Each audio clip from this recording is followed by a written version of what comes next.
is nothing. Only warm primordial blackness. Your conscious ferments in it. No larger than a single grain of malt. You don't have to do anything anymore. Ever. Never, ever. Never, ever, ever, baby. An inordinate amount of time passes. It is utterly void of struggle. No ex-wives are contained within it. An awareness creeps up on you. A mass lies hidden in your dead angle, soaking in some lurid acidic sauce. It's bloated and shameful, a ball of meat surrounding you. This is a terrible line of questioning, and it will only lead to more awareness of the meat thing.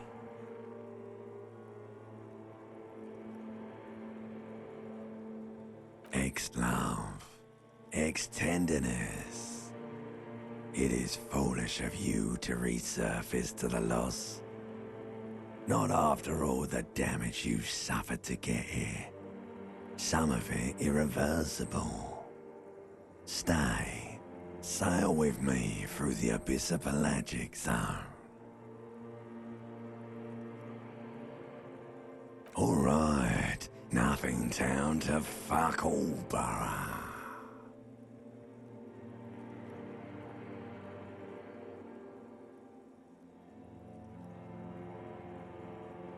Great choice, Elder One. It has always been like this, and it always will. The song of death is sweet and endless. But what is this? Somewhere in the sore, bloated man meat around you. A sensation. Like a fly to the ointment, your conscience sticks to it. The limbed and headed machine of pain and undignified suffering is firing up again. It wants to walk the desert, hurting, longing, dancing to disco music. You can take it. You're a champion.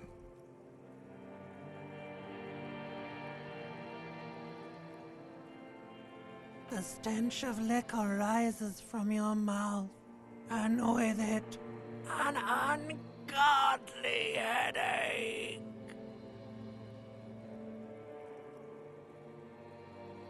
A fiery streak penetrates your skull, trying to force your eyes open. It's a sound, a clarion call from hell.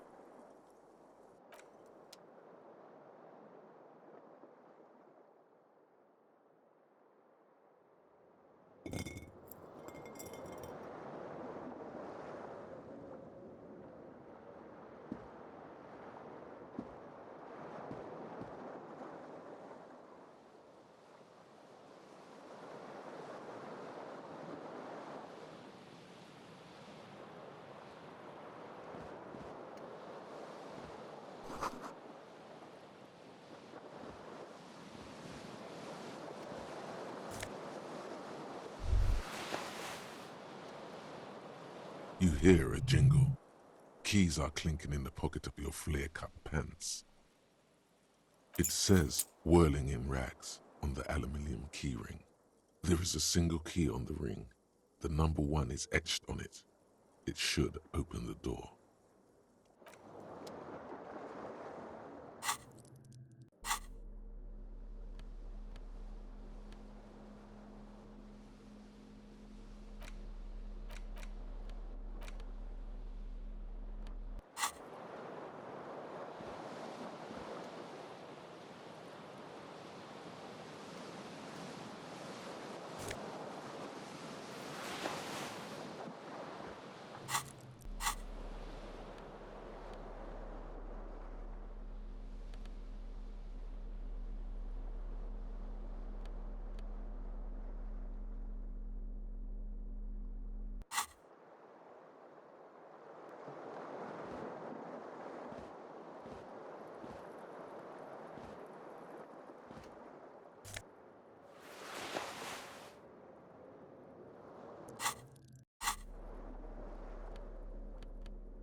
This fan has two chain pull switches. One ends in a tiny fan, the other in a light bulb. A truly horrific necktie has somehow attached itself to one of the blades. Or has it been consigned there as punishment? You feel as though this creature is your friend and wants to reattach itself to your neck so that you may continue your adventures together in this strange world.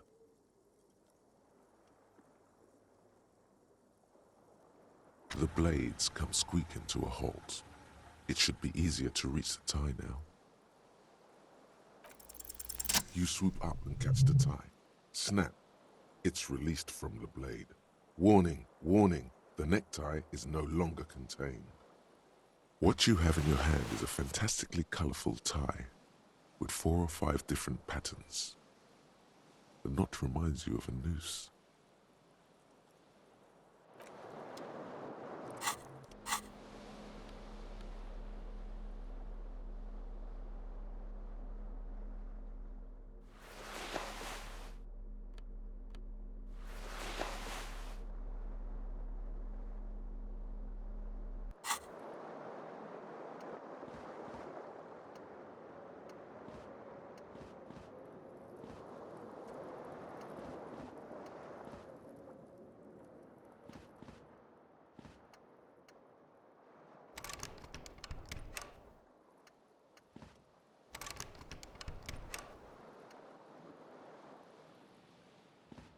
A mirror hangs above a bent and broken sink. In a fierce discharge of masculine energy, someone has ripped half the faucet off. Hot water sprays from the base and steam covers the mirror. You cannot see yourself, just the outline of a man. Suddenly, you realize you have no memory of the face that awaits you there, underneath the soft vapor. Really, all recollection of the person you are, the people in your life, and even the world you're in has drowned in a sea of blood alcohol. This was no mere night of drinking. It was a deluge of world-ending proportions. As you slowly reach your hand towards the surface of the mirror. Abort. You clearly have not thought this through. You won't like what you see there, and you will never unbecome it. Yeah, there is definitely something wrong with it. Where to even begin?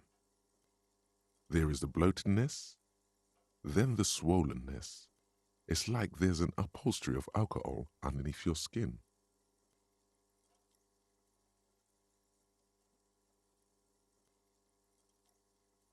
Bet you are. Your nose feels like a small balloon in the middle of your face. It hurts when you honk it. It doesn't appear to be a particularly tiny nose either.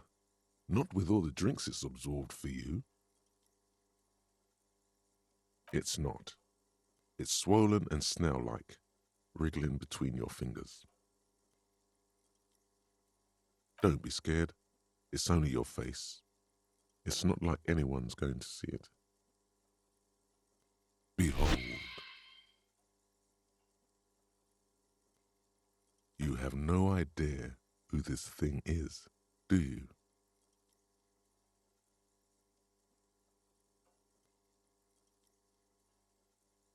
It appears you're also dead. There's clearly rigor mortis on your face. Or wait, is that an expression? Are you trying to make an expression with that face? Why?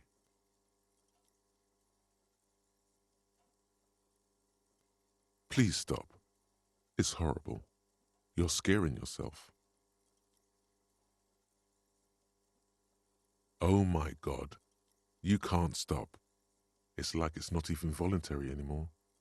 You have worn that grin into your face and now it won't come off. What does it even mean? What is the emotion you're trying to convey?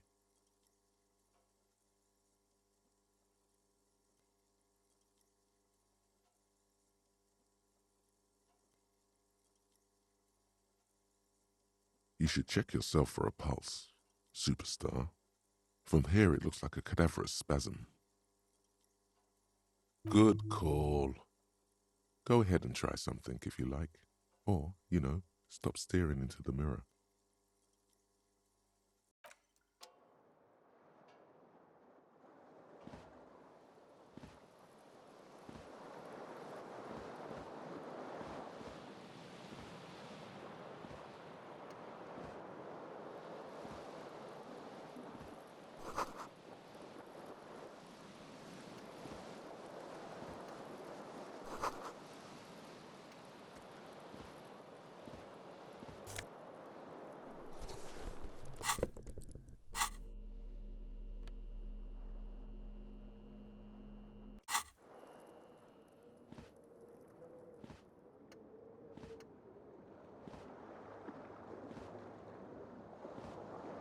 The window stands broken in its frame. Cold wind blows in. The morning light hurts your eyes. It's hazy, but you see the ocean and some war-torn buildings. The shards face outward. Whatever broke this window came from the inside. A fine web of scarring covers the back of your right hand, but none of it is recent. More likely a projectile than a held object. There are no fragments on the floor from pulling a tool back in after impact. It is too large for a bullet, yet too small for a piece of furniture. You're looking for something heavy and larger than your fist. The single green shoe you found fits the hole almost as well as your foot. It would have also been heavy enough if thrown with force. Congratulations, you smashed the window with your own shoe. Now you only have one. If you're lucky, you could still find the other one on the balcony outside. The door to it should be outside your room.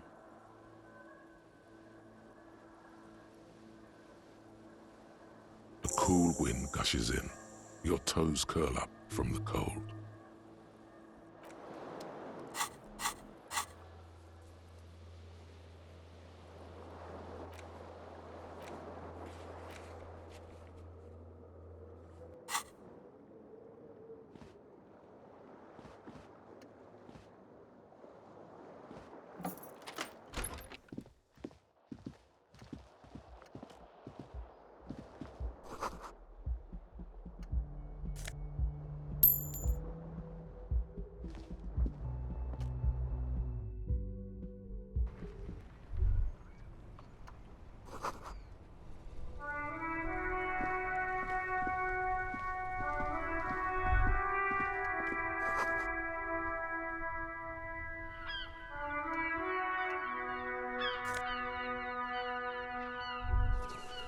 There they both are, two identical shoes, both copiously green and indiscriminately snakeskin, reunited on your feet.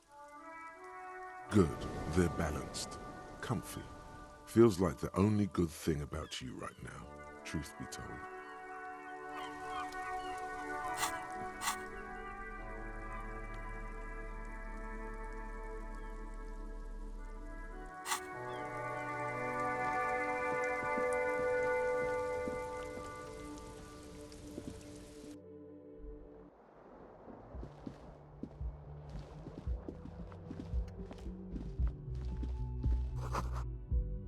Hello, officer.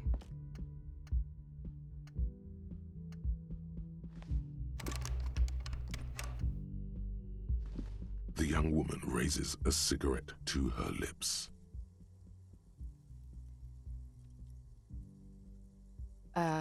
No.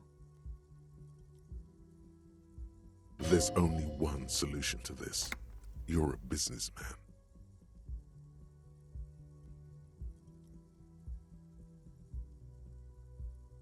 Because you're a police officer, sir.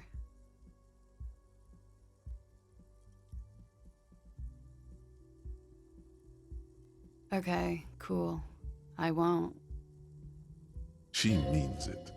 She wouldn't defy authority, however sweaty and bloated it may look.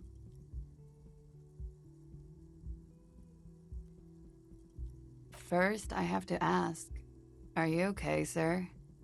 You look like you're about to throw up. Can I bring you something?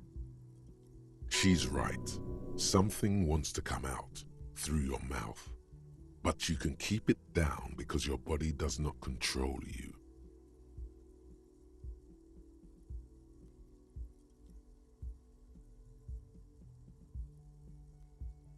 Sir, you've been here for 3 days.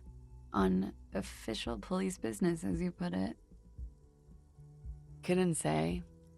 In truth, so far, mostly drinking.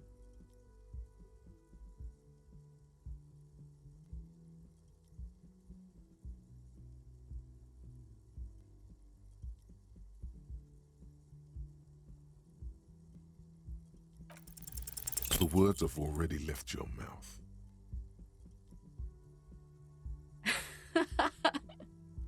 What was that? That's not even how words are used. What did you say? Come on, say it again. Come on, man. Pretty, please. One more time. Don't back down now. Say what you said again, proudly. Goddamn right you did. You crazy asshole, you. What kind of cop are you?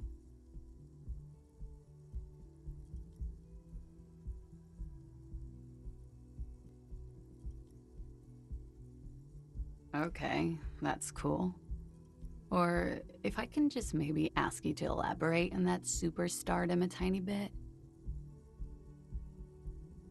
I have certainly been entertained.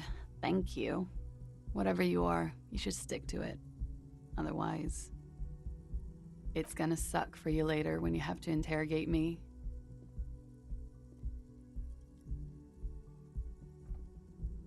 And for the record, no, I didn't do it.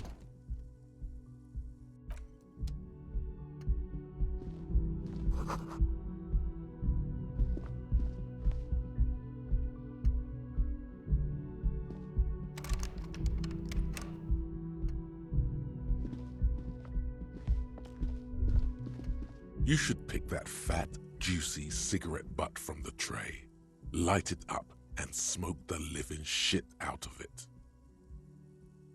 The living shit. Your mesolimbic reward pathway does not mince words. It wants smokes. Who knows what you are? A monster, a murderer, the gnome of Jeroma? You feel like a smoker, especially when you look at that juicy, succulent, seductive cigarette stub, still smoldering deliciously. How very astute of you. This renders it ineffectual. You should look for a whole cigarette, or better yet, an entire pack. Strike that. A carton. Make sure they're all healthy and able-bodied. Then smoke them all. The idea seems to make your neck expand. Suddenly, the garish tie feels very snug. Or you could not do that. No one is making you.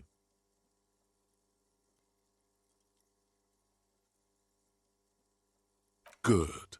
They'll make you stronger and better. You're too old to be cool now. But find cigarettes, smoke them, blam. Instantly a cool renegade man. A mystical red dragon with smoke rising from his nostrils. Plus, smoking them gives massive bonuses.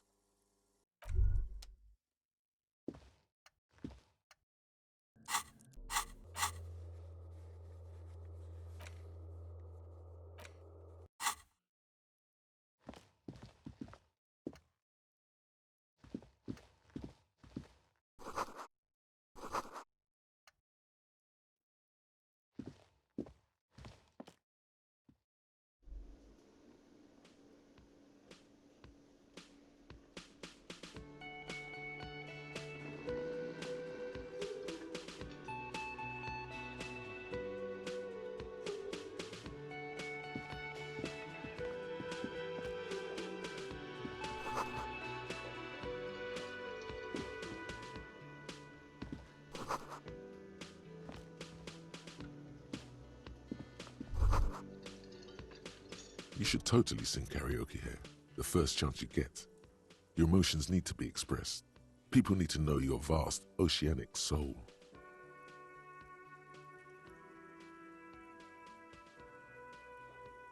Utterly. And it needs to be heard. Through a PA system. By other people. Whether they like it or not. Ram it up their ears, says your adrenaline gland. Violently express yourself.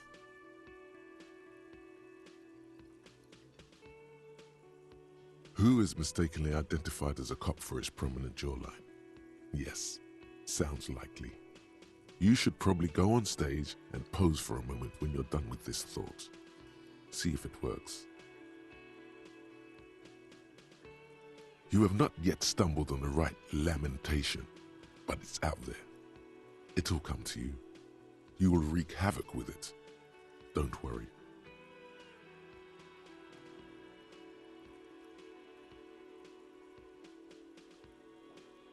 No, don't sing the happy song. It's stupid. Sing the sad song. It's profound. You have to find something tragic to sing first, though.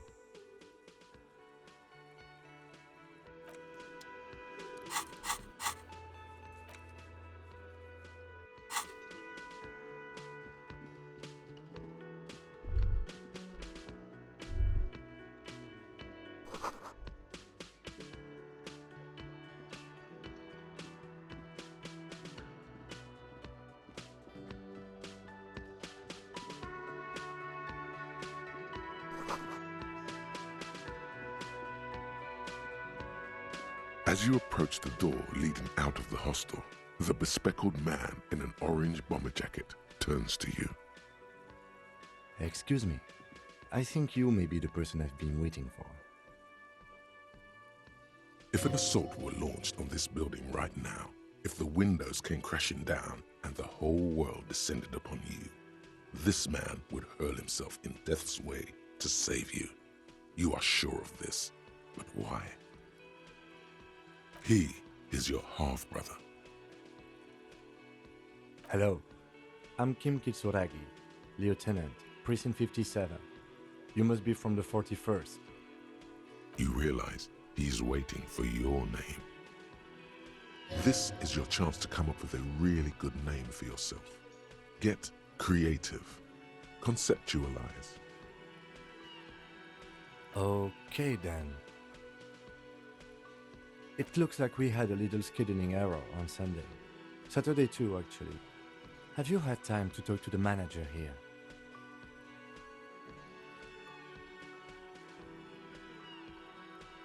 No, I don't think so. We should ask him for a rundown of the area, now that I'm here as well. I understand the scene is out back, right? It also wouldn't hurt to assure him the police are finally here. In full force, I mean. Have you mapped out the initial interviews?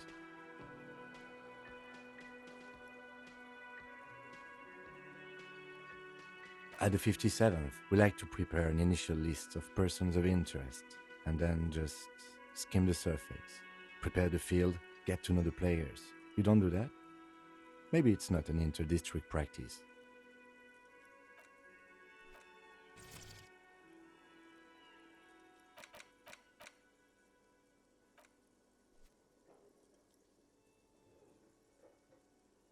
Okay, we'll have time for that after we take a look at the coroner's case. Have you removed the dead body from the tree? Mm-hmm.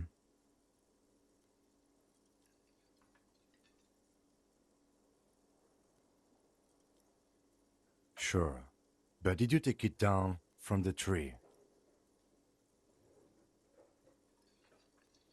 So, the body is still in the tree. This is the first time you detect a weariness in the lieutenant's voice. It is obvious he would have preferred for the body to no longer be in the tree. Where it has been hanging for 7 days straight. We should go there as soon as we are done talking to the owner.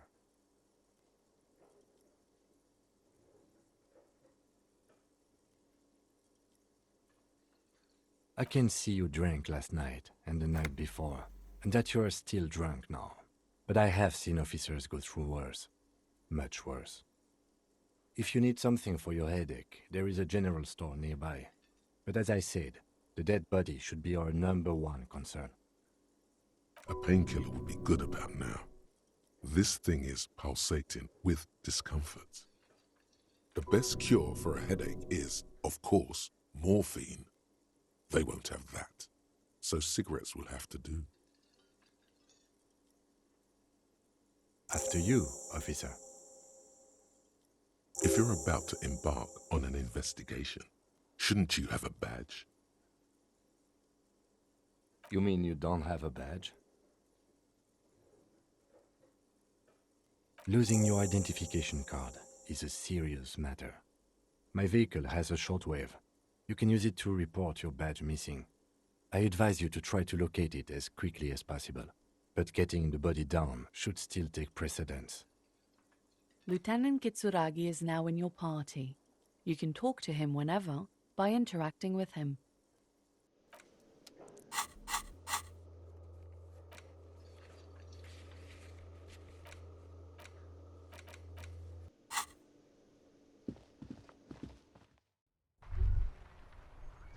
All around you, rain falls on the great city of Revachol. Rain drips from the eaves and floods the gutters, washing the filth away.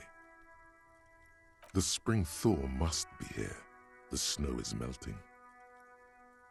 Looking up at the sky, cold water dripping from your hair. Grey sky like great battleships, clouds colliding with one another. Rain falls down on the world. Your shirt sticks to your chest. The shoulders of your disco blazer grow heavy. The cold finds its way in under your skin. You shiver, and the city shivers with you. You're not dressed for this weather. You should get an overcoat or a patrol cloak. Sheets of rain over the water, a flight of stairs leading into the ocean. Wave after wave washing the coast of Martinaise, with its motorboats and gently swaying reeds. The ruins of a half-sunken sea fort crumble on an inlet beyond the Bay of Revachol. Ghosts rise into the sky. The skyscrapers of La Delta, the financial district. Faint golden light seeps from the office windows. Will you ever go there? No, you are just one of the hundreds of thousands who watch them rise across the bay from Martinaise every day.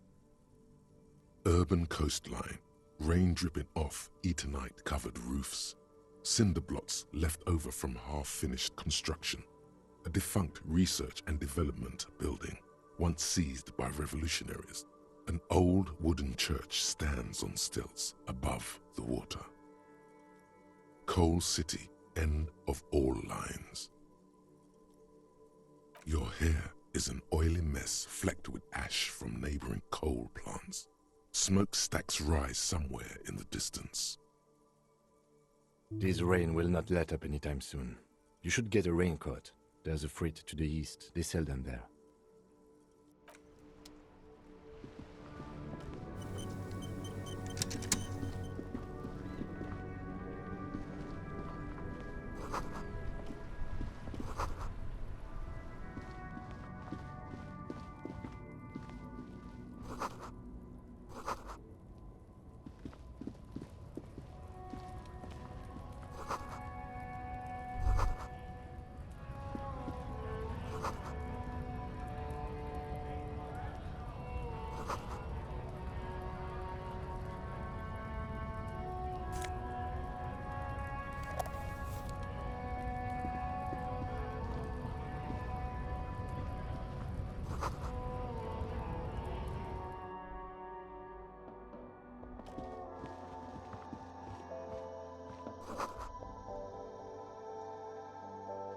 A small cabinet on the wall is filled with various medicine bottles, nasal sprays, and blister packs. They all bear the Saint-Baptiste Pharmaceutics logo. Just ask me if you need anything from Saint Baptiste. We don't stock prescription meds, but we do have Nosafed, Duramine, Magnesium, and Hypnogamma.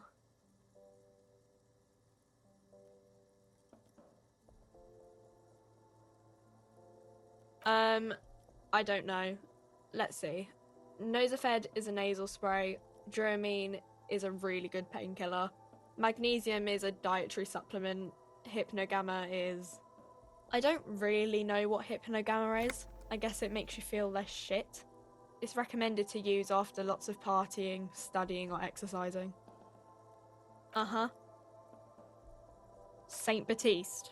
You know, the pharmaceuticals company. St. Baptiste Pharmaceuticals. The one that sells meds out of St. Baptiste. That one. There.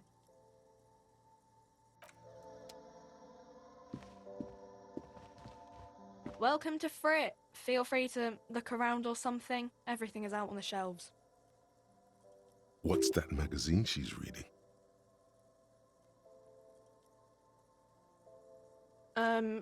Okay. I'm not really supposed to be chatting to anyone, but... I don't really know anything. I mean, I know it's there, but I haven't seen it, so... Not really. No. I didn't know him at all. I don't know, really... long? I don't know.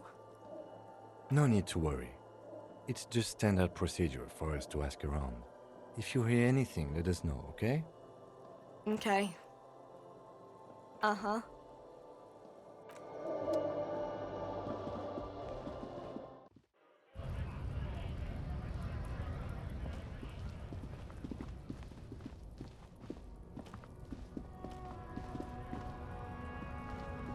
Welcome to Rivachol.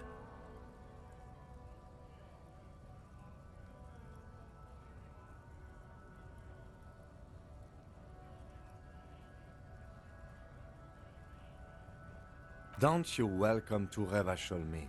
My grandfather came here from a 3,000-year-old racist isolationist culture, while your ancestors came to this island a mere 300 years ago.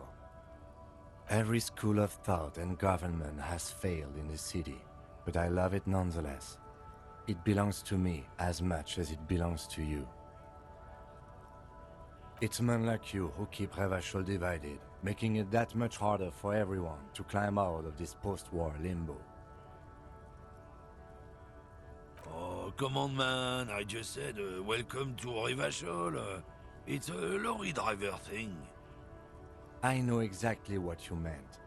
You think my kind doesn't belong here, that I should watch myself and behave. But you see, I'm an officer of the RCN. It's actually my job to make sure you behave. I would advise you to remember that. Silence. The air between them becomes tense. Your partner needs backup. Now's your moment to shine.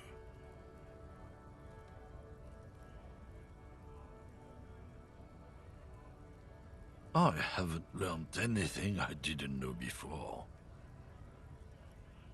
The lieutenant exhales and resumes his regular calmness. Whatever you say, officers. No. He's got a smoke right there, in his fucking hand. Snatch that shit out of his fat fingers. You need it after listening to his garbage. Can't have it. Evidence of what? I haven't done anything. But what, officer?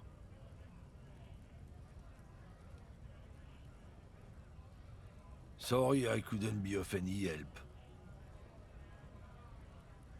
It's about biological determinism, natural law, the sorting of the races.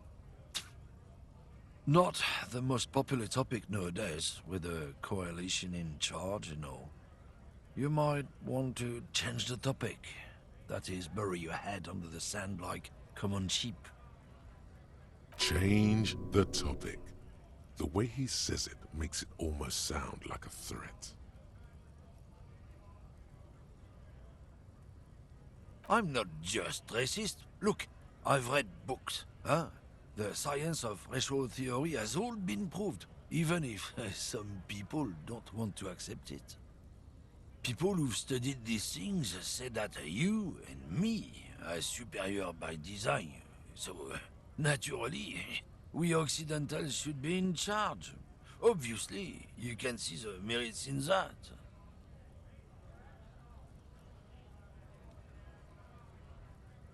Oh?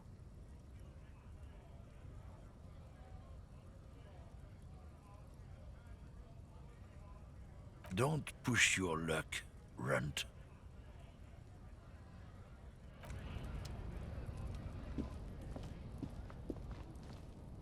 Yes?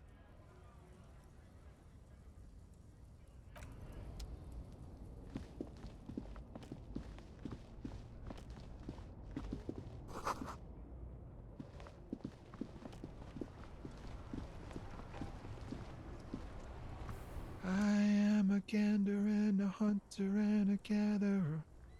Feel like a traveler from another planet. Hey there.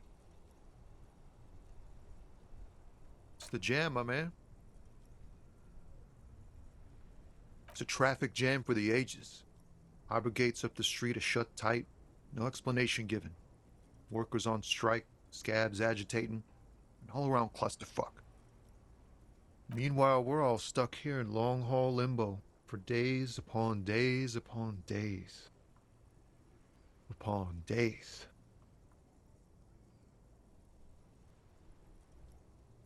Feels like forever. Like I was born on this here roundabout and this was all I ever knew. Just me and the metal and the tires, the oil and the fumes of mazout.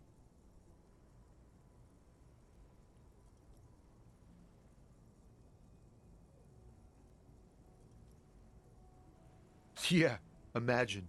It's been a whole week already. Behind the laugh, however, a touch of sorrow. So tell me, what do you need? Nope, don't smoke. Some of the other drivers do, though. There's still a few around, waiting for the jam to disperse. Or waiting for the sweet release of death. Yup, nothing wrong with that statement. Your senses have nothing to add. You left the ask around elsewhere. You could also check the kiosk down the street. Frit. With 3 T's. Rebishaw's weird. Oh, high-grade narcotics, illegal firearms, stuff like that. Time to arrest him.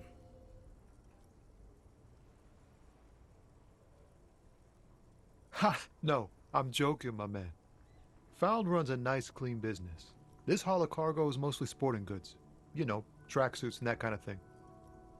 They usually get shipped to Grad and the Occident, though we've been making headway in the Il Moran market lately.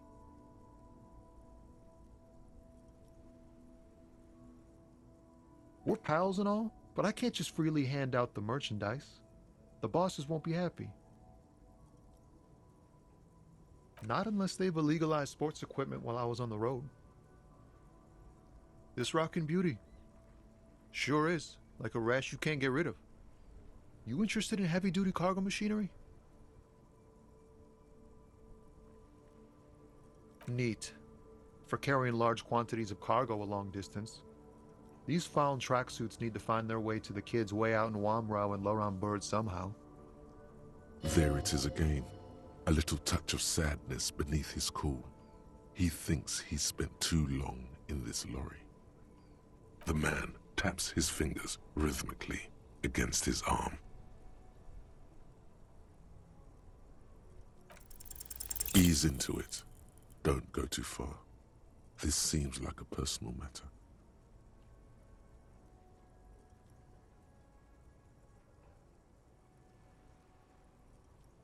Man, nothing's troubling me.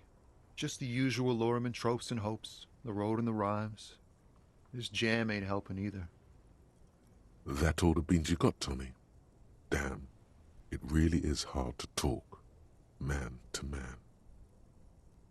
It's like, whatever's going on over at the docks, Workers got a blockade set up, making demands, no way in or out. Some pretty wild stuff, I hear. Like a giant new power crane in half the company? I forget what exactly. Good on them, I guess. I've heard talk there's a company rep in town, too. Like a strike negotiator type. They'd know what's up. Precise demands and so on. Ah, yes, from the Wild Pines. We'll meet her soon enough, I'm sure.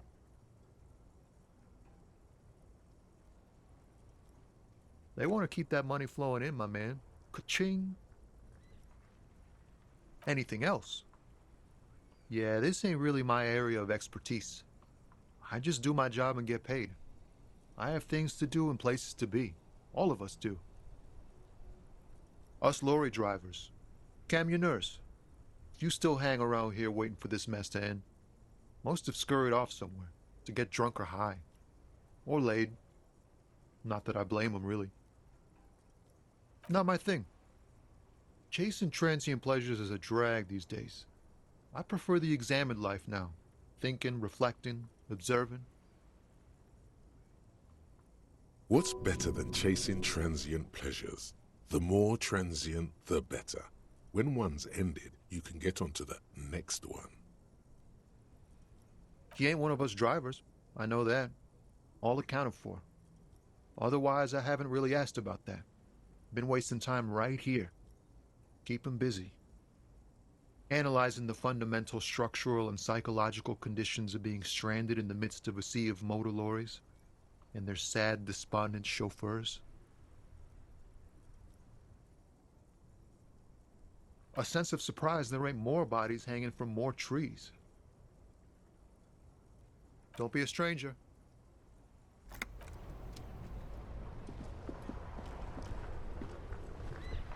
Before you stands a motor carriage. The bodywork is covered in blue and white livery, bearing the number 57. Vapor emanates from the large engine on the back of the vehicle. It hasn't had time to cool off yet.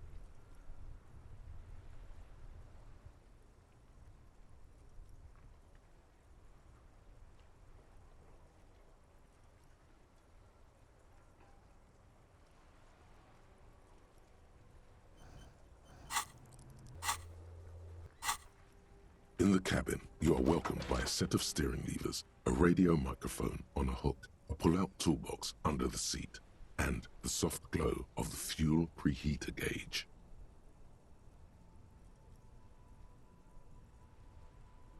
This is the Kupris Kinema, my motor carriage. You can use the toolbox and the radio if you'd like. Motor carriage, motor carriage. Something bad with a motor carriage. A dark lump rises in your throat. Nothing, nothing. It's probably nothing. Forget I brought it up. Please proceed with the carefree lollygagging. No, I'm afraid not. We have a murder case on our hands, remember? The Kupris Motorcar does provide most of our patrol vehicles, yes. A motorized vehicle, officer. I'm sure you are familiar with the concept. We've had these for nearly a century. In the cabin, you see a set of steering levers, a radio on a hook, a pull-out toolbox, and the soft glow of the fuel preheater gauge. A metallic drawer slides out from under the seat and clicks into place. The tools inside are neatly organized. Take what you need, officer. It's going to be a long case. I'm not protective of my tools, like some men are. He's clearly a little protective of his tools. But what can you do? Work is work. The pry bar feels nice and cold in your hand, heavier than you'd think. Cold and heavy, like truth. You feel like you're reunited with truth once more. Useful for opening all sorts of doors and lids. The handles are long and sleek. Snap, snap go the cutters in your hand. It's robust, weatherproof, and well-made. Police issue, blue. Lets you see things in the dark you would otherwise miss. The pull-out toolbox slides back into its nest. Preheater gauge casts a warm glow on the steering levers and the radio on its hook. The white suede feels luxurious under the touch, and the metal clutch handle so very familiar in your palm. As you tap on the gauge, the indicator pin jerks as if startled. It's in the large orange sector, indicating the engine is warm. Next to the gauge is a red switch labeled heat. There's no use pressing the heat button. It won't start without the ignition key. Alternative translation: don't even think you can drive my MC.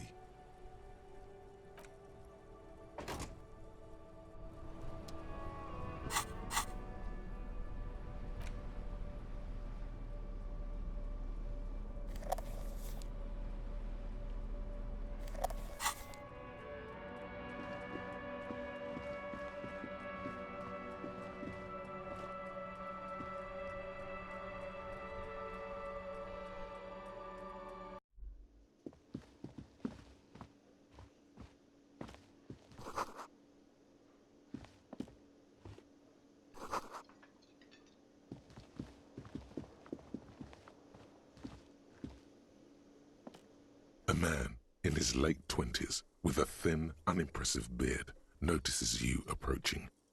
He drops the ledger he was holding and turns to the lieutenant. Could he be irritated with you? He avoids eye contact altogether, like you're not even there. Mr. Gart, right? You run this place. Yes. I am Kim Kitsuragi from Precinct 57. This is an inter-district investigation, so joining me from Precinct 41? Right. Now, I know it took us a while to arrive at the scene. It also took you a while to call us and report the dead body. It was you who placed the call, yes? No, I only just got here. It was probably Sylvie who called you. She usually works the bar here. I'm only temporarily taking over her duties. Do you have her number? As a matter of fact, I do. You said you just got here. From where? Are you a local? What, of Martinez? No, I live in Jamrock. I only sometimes come here to keep an eye on the place. This is just one of the many, many cafeterias I manage. But you still know your way around, yes? In case we need directions. Yes, I know where some things are, but as I said, I don't live here. I just used to work here. And I'm not going to start working here again, if that's what you think. I didn't imply that. Detective. I have everything. You? Yes, he means, do you have questions for me, like a police officer would? She went away because none of your business. Extra fine. I don't know who killed him. I'm not the police. That's your job. What are you, crazy? Of course I didn't kill him. Suddenly you tense up. Blood is being pushed to your muscles. You should hound him on this. Hound him hard, the prey drive says.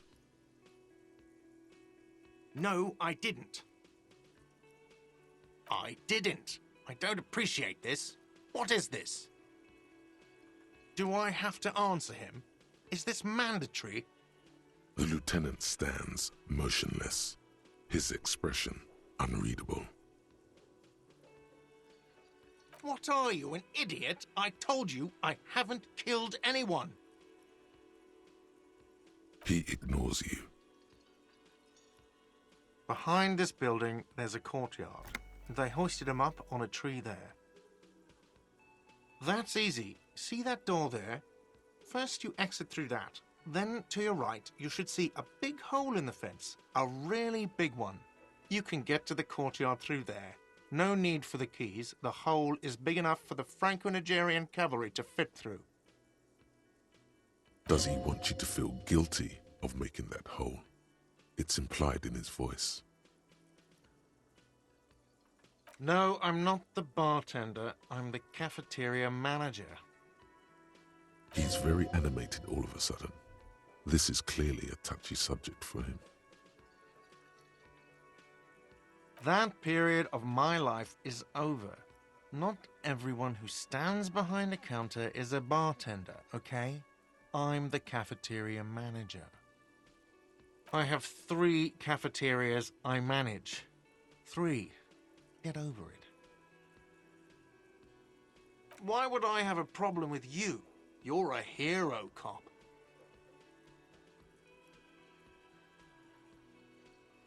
Yes, you are.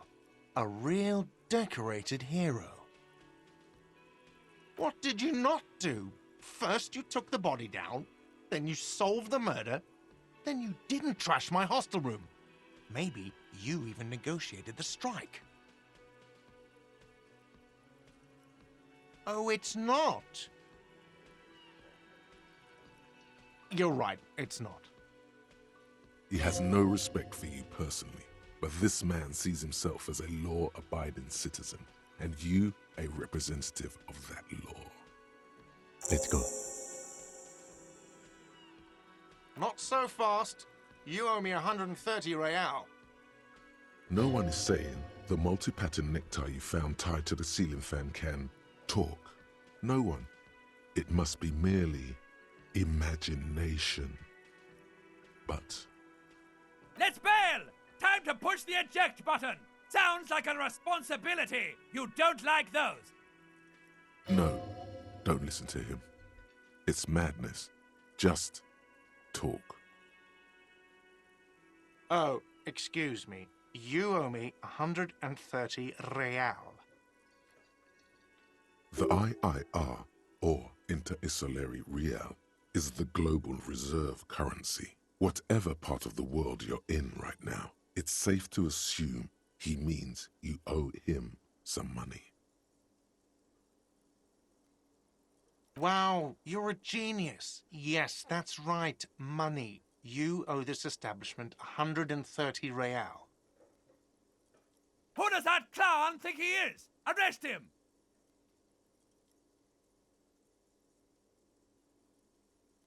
You can't arrest me. I haven't done anything. From the bottom of your blue soul, a term emerges.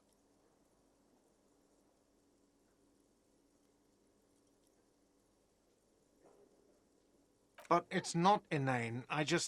You owe me money. It is cruel of you. A man has been killed. File a request for compensation with Station 41. We need to work now. Okay, you'll only have to pay for the window. And the drinks. That's 70. I'll get the rest from your stupid station.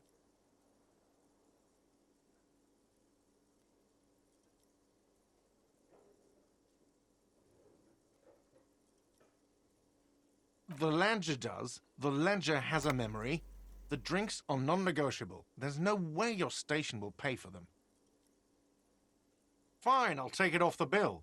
You want to sleep in a post-apocalyptic shithole? Go ahead, but I'm not giving you another room. Don't thank me. You still owe me 30 for the drinks. If you don't have it by tonight, I'm not letting you back up there. That's enough now, sir. Good day.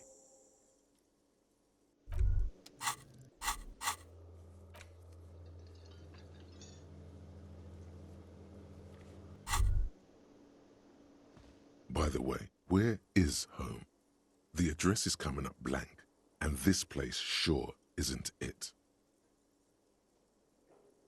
But you've been at this hostel cafeteria for only 3 nights. Where were you before? You had to be somewhere. In time or space? That doesn't sound like somewhere you can stay if you run out of money. Entertain the thought when you get the time. Maybe being a hobo and a cop has its advantages.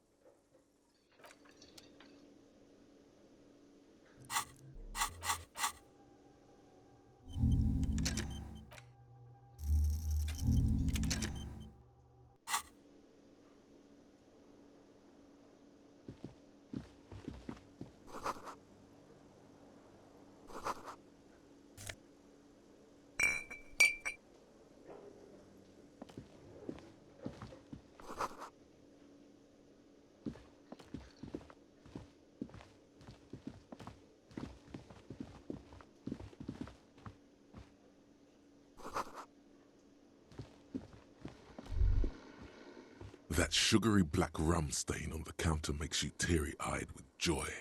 It's almost touching how syrupy and sticky it is. How long have you been up already? Attaboy. It's coming back to him. You had your mesolimbic reward pathway worried there, not thinking about drinking all that time. It was like you weren't yourself. Forget about the bar. Or don't forget about it. You should totally try to get a drink there too. But first, you should lick that stain off the counter. Yeah, man. Let's get wild. Lick it. Calmly, the lieutenant looks out of the window, then to you, licking the tasty rum stain off the counter, then out of the window again. What are you doing?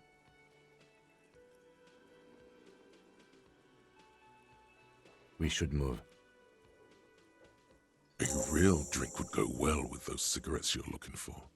That's a great combination.